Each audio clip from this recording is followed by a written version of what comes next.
That's right. Well, what happens next is that the prosecution team have successfully pushed for this case to be heard at the High Court, which is where Najib could be faced with even harsher charges and harsher penalties accruing from all of that. But what we do know right now, Nancy, is that it's a spectacular fall from grace from someone who was previously Malaysia's former Prime Minister and one of the most powerful men in the country, seemingly untouchable, to now, in the next few minutes, as we understand, he's going to walk out of this session court at the Central Court complex here in Kuala Lumpur on bail after pleading not guilty to 3 counts of criminal breach of trust. And there may be more charges, as I said, filed against him in the High Court, which could come with stiffer penalties and longer sentences.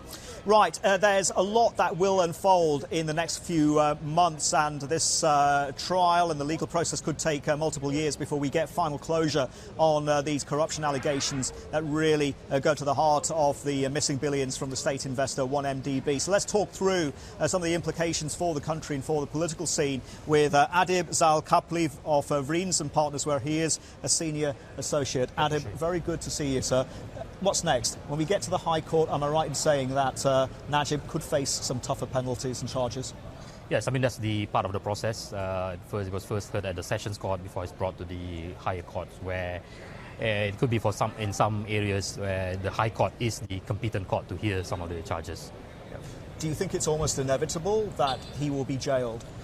Well, it is part of the government's election promises to take actions against people involved behind the misappropriation of funds in 1MDB and also the Ministry of Finance link SRC International. So this is what we've seen today is in keeping with the government's election promises. And what's the likelihood that if Najib does go down, he's going to take others with him? Well, yes. I mean, it will depend on the prosecution, but it doesn't look like a crime that he committed on his own. I mean, there are other accessories to the crimes that the prosecution will have to go after. How important is it that this newly elected government is being perceived as a fair dealer and isn't just going after a big political scalp, and that no one is above the law here? Yes. It's very important. This case is very important for the government because one of the promises of the government is to undo the patronage network of the previous ruling party. And as you know, UMNO is all about building patronage network, using government resources to build patronage network.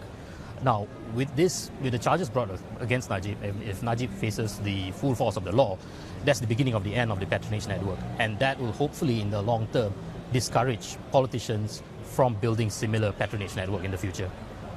So what you're saying is that there's still a lot of work that needs to be done. This is just the beginning, and once this is complete in terms of the legal process, and if the Malaysian public is satisfied that due process has been accorded here, then the next step clearly is going to be civil service reform, broader legal systemic reform, etc. It's a long and tough road ahead, quite frankly. It is difficult. But if you look at the structure of the current government, there's no one party, there's no one dominant party in the coalition, which means no party is incentivized to build their own patronage network because the strength doesn't come from the parties. The strength comes from outside of the party. So there's no need to replicate UMNO's patronage network. Hopefully that's going to be the trend moving forward. Hey everybody, it's Hadley Gamble from our new CNBC Middle East Bureau in Abu Dhabi. Thanks for stopping by. Now to watch more, you can try one of the videos that just popped up on your screen. And don't forget to subscribe.